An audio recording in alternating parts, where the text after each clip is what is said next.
ಸಾರ್ವಜನಿಕವಾಗಿ ನಾವು ಏನೇನೋ ಮಾತಾಡಿದಾರೆ ಪಾಪ ಹೆಂಗೆ ಆಗ್ಬಾರ್ದು. ಈಗ ನಮ್ಮ ಬಗ್ಗೆ ಒಂದಿಷ್ಟು ಏನೋ ಮಾತಾಡಿದ್ರೆ ಯಾವ ರೀತಿ ಆಗಬಾರ್ದು. ಪ್ರತಿಯೊಬ್ಬರು ಯಾರು ವಿಚಾರ ಮಾಡಲಿಕ್ಕೆ ತಯಾರಿಲ್ಲ. ನಮ್ಮ ವಿಶ್ವನಾಥ್ ಅವರು ದೊಡ್ಡ ವ್ಯಕ್ತಿತ್ವ ತಿಳ್ಕೊಂಡಿದ್ವಿ, ಆದರೆ ಈಗ ಚರ್ಚೆ ಅವಶ್ಯಕತೆ ಎಸ್ ಎಂ ಕೃಷ್ಣರ ಜೊತೆಗೆ ಅವರು ಇತ್ತು ಮಾಡಿತ್ತು ಅಂತೇಳಿ ಇದ್ದಿರ್ಬೋದು. ಅದನ್ನು ಎಸ್ ಎಂ ಕೃಷ್ಣ ಎಸ್ ಅಂದರು, ಹಾಗೆ ಹೀಗೆ ಅವರು ಹೀಗೆ ಕೊಡ್ತಾ ಇದ್ದಾರೆ. ಇವೆಲ್ಲನೂ ಗಮನಿಸಿದಾಗ ನಿಜವಾಗೂ ಈ ದೇಶದಲ್ಲಿ ಹೆಣ್ಣು ಮಗುವಿಗೆ ನಾವು ಏನು ಬೆಲೆ ಕೊಡ್ತಾ ಇದ್ದೀವಿ ಅಂತ.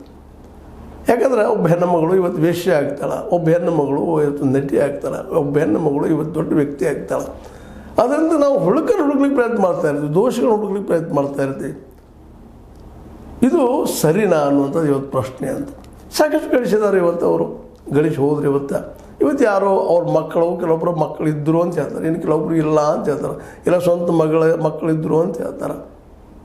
ಹರ್ಷ ಅನ್ನುವಂಥ ಗಂಡ ಆದರೂ ಅವರು ಅತ್ಯಂತ ಬೆಳವಣಿಗೆ ಸಮಯದಲ್ಲಿ ಅಂತ ಹೇಳ್ತಾರೆ. ತಾಯಿ ರುದ್ರಮ್ಮ ಮತ್ತು ತಂದೆ ಭೈರಪ್ಪ ಬಡತನದಲ್ಲಿದ್ದರು. ಹೌದು, 4 ಮಕ್ಕಳು ಹೆಣ್ಣು ಮಕ್ಕಳು ಅಂದರೆ ಬಡತನ ಏನೂ ಇಲ್ಲಂತ ಒಬ್ಬ ಹೆಣ್ಣು ಮಗಳು ಇಷ್ಟು ಎತ್ತರಿಗೆ ಬೆಳೀತಾಳೆ ಅಂದರೆ ಆಕೆ ಸೌಂದರ್ಯ, ಆಕೆ ಯೌವನ, ಇದರಲ್ಲಿ 2 ಮಾತು ಇಲ್ಲ. ಅದು ನಾವು ಪ್ರಶ್ನೆನೇ ಮಾಡಬಾರ್ದು. ಒಬ್ಬ ರಾಜಕಾರಣಿ ಇವತ್ತು ಕೋಟಿ ಗಂಟೆ ಗಳಿಸೋದ್ರೆ ಏನು ಅಷ್ಟು ವರ್ಕ್ ಮಾಡ್ತಾನೆ ರಾಜಕಾರಣಿ. ಇವತ್ತು ಒಬ್ಬ ಕಾರ್ಪೊರೇಟ್ ಸಿಕ್ಕಾಪಟ್ಟೆ ಗಳಿಸ್ತಾ ಇದ್ದಾನೆ. ಇವತ್ತು ನೋಡ್ರಿ ಅದಾನಿ ಅಂಬಾನಿ ಯಾವ ರೀತಿ ಗಳಿಸೋರು ಸಾಧ್ಯ ಇದಲ್ಲ. ಅದೆಲ್ಲ ಎಂಥ ಉದ್ಯಮ ಮಾಡ್ತಾಯಿದ್ದಾರೆ ಅವರು, ಏನು ಮಾಡ್ತಾಯಿದ್ದಾರೆ ಅವರು, ಎಷ್ಟು ಟ್ಯಾಕ್ಸ್ ತಪ್ಪಿಸ್ತಾ ಇದ್ದಾರೆ, ಎಷ್ಟು ಮೋಸ ಮಾಡ್ತಾ ಇದ್ದಾರೆ.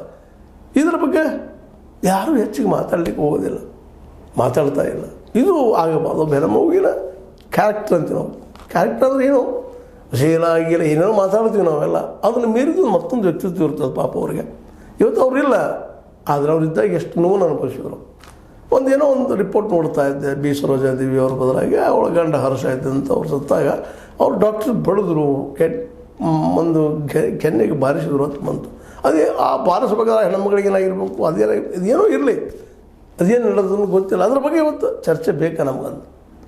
ಇಂಥವೆಲ್ಲ ಇವತ್ತು ನಾವು ನೋಡ್ತಾ ಇದ್ದೀವಿ. ಇದಕ್ಕಿಂತ ಮುಖ್ಯವಾಗಿ ಅವಳ ಒಂದು ಅಂತರ್ ವ್ಯಕ್ತಿ